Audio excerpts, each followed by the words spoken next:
It was a deal meant to unlock Nigeria's energy potential, but instead, OPL 245 became a byword for global scandal.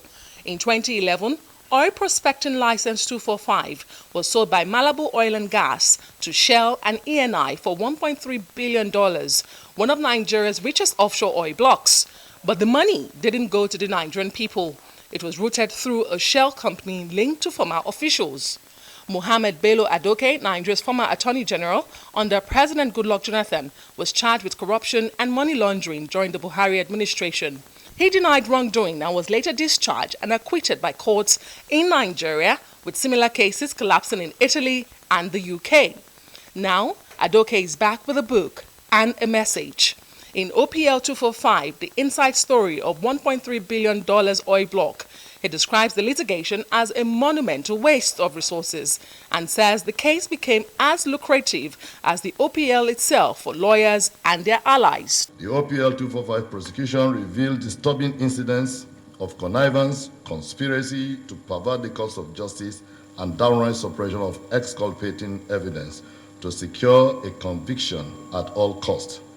The amount of public funds expended on this malicious prosecution and ill-motivated civil suits is astounding.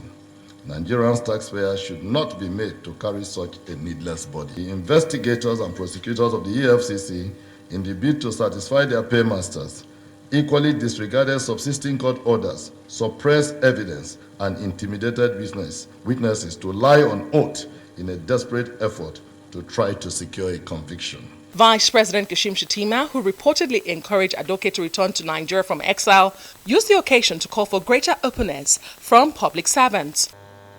Each of us who has had the privilege of serving this country, all the people an account of our stewardship.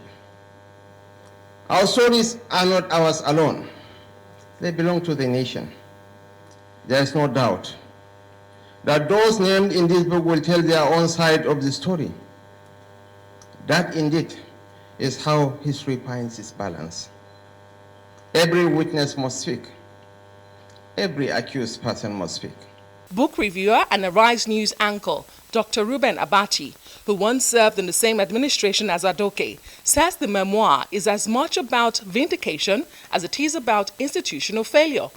Adoke's OPL 245 is, by his own admission, therapeutic.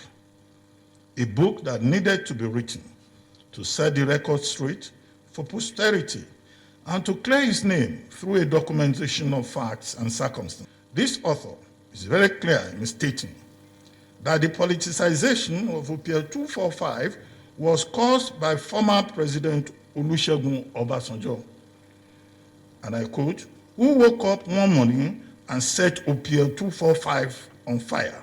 Whereas to others, it may mean different things, but to me, it means a celebration of victory over persecution. The author of this memoir, Mr. Bello Adoke,